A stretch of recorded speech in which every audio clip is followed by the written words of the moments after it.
வணக்கம் நண்பர்களே. நம்ம எல்லாருக்கும் தெரியும் இப்போ தொழில்நுட்பம் எவ்வளவு வேகமா வளர்ந்துட்டு இருக்குன்னு. அந்த வளர்ச்சியில ஒரு மிகப்பெரிய பாய்ச்சல் தான் 5G தொழில்நுட்பம். 4Gயை விட பல மடங்கு வேகமான இந்த 5G நம்ம வாழ்க்கையை மாத்தி அடுத்த கட்டத்துக்கு போகும்னு சொல்லலாம். இன்னைக்கு நம்ம இந்த வீடியோல 5G விரிவாக்கம் எப்படி நம்ம எதிர்காலத்தை மாத்தோம், அதுல இருக்க சவால்கள் என்னன்னு பார்க்க போறோம். சரி, முதல்ல 5Gயோட முக்கியமான விஷயத்தை பத்தி பேசலாம். அதாவது அதோட வேகம். 4G நம்ம என்ன வேகம் பார்த்தோமோ அதை விட 100 மடங்கு அதிகமான வேகத்தை 5G தரும்னு சொல்றாங்க. நம்ம வீட்டுல இருந்தே HDல படம் பார்க்குது, பெரிய கேம்ஸ் டவுன்லோட் பண்றது எல்லாம் சில நொடிகள நடக்கும். எப்படி இது சாத்தியம்னு யோசிச்சு பாருங்க. 5Gல பயன்படுத்துற அதிர்வெண் ரேடியோ அலைகள் தான் இதுக்கு காரணம். இந்த அலைகள் அதிக தரவுகளை ரொம்ப வேகமா கொண்டு போகும். அது மட்டுமில்லாம் 5G நெட்வொர்க் ரொம்ப வலுவா இருக்கும்.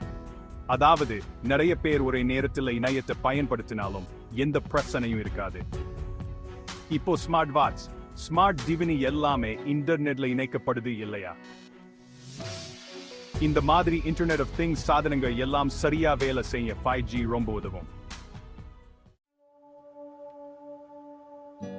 5Gயோட இன்னொரு முக்கியமான விஷயம் என்னன்னா அதுல தாமதமே இருக்காது. தாமதம்னா என்னன்னு புரியலையா?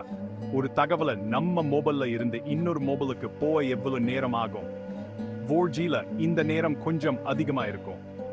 ஆனா 5Gல இந்த நேரம் ரொம்ப குறைவு. இந்த குறைந்த தாமதத்தினா நிறைய புதுசா விஷயங்கள் சாத்தியமாகும். உதாரணத்துக்கு டாக்டர்கள் ரோபோக்களை பயன்படுத்தி தொலை தூரத்துல இருந்தே அறுவை சிகிச்சை செய்ய முடியும். அதே மாதிரி டிரைவர் இல்லாமையே போகும் காக விரைவில் சாத்தியமாகும்.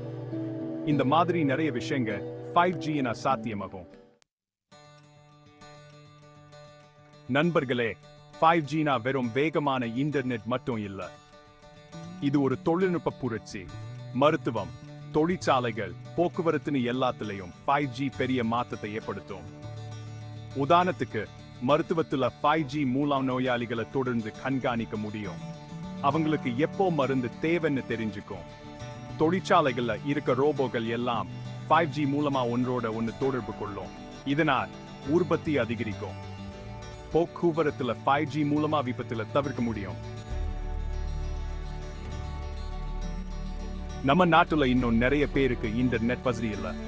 கிராமங்கள்ல இருக்கவங்களால நல்ல வேலை வாய்ப்புல பெற முடியாது. ஆனா 5G இந்த நிலைமையை மாற்றும். 5G மூலமா கிராமங்கள்ல இருக்கவங்களுக்கும் அதிவேக இன்டர்நெட் கிடைக்கும். அவங்களும் படிக்க முடியும், வேலை செய்ய முடியும். இதனால் நகரத்துக்கும் கிராமத்துக்கும் இருக்க இடைவெளி குறையும். 5G எவ்வளவு சிறந்த தொழில்நுட்பனாலும் அதுல சில சவால்களும் இருக்கு. முதல்ல 5G நெட்வொர்க்கை உருவாக்க நிறைய செலவு ஆகும். அது மட்டுமில்லாம் 5G மூலமா நம்ம தகவல்கள் எவ்வளவு பாதுகாப்பா இருக்கும்னு தெரிய. இந்த சவால்களை எல்லாம் சமாளிச்சுதான் 5Gயை முழுமையா பயன்படுத்த முடியும். அரசாங்கம், தொழில்நுட்ப நிறுவனங்கள் எல்லாம் சேர்ந்து முயற்சி எடுத்தா தான் 5Gயோட முழு பலனையும் நம்ம அனுபவிக்க முடியும். 5G என்பது வெறும் தொழில்நுட்பம் மட்டும் இல்ல, அது நம்ம எதிர்காலம். அது நம்ம வாழ்க்கையை எல்லா வகையிலும் மேம்படுத்தும். 5G விரைவில் நம்ம நாட்டை முழுமையா அறிமுகப்படுத்தப்படும் நம்புவோம். அப்போ நம்ம எல்லாரும் சேர்ந்து ஒரு புதிய உலகத்தை உருவாக்குவோம். இந்த வீடியோ உங்களுக்கு பிடிச்சிருந்தா லைக் பண்ணுங்க, ஷேர் பண்ணுங்க, கமெண்ட் பண்ணுங்க. மேலும் இது போன்ற பல சுவாரஸ்யமான வீடியோக்களை காண MB World சேனலை சப்ஸ்கிரைப் பண்ணுங்க. நன்றி, வணக்கம்.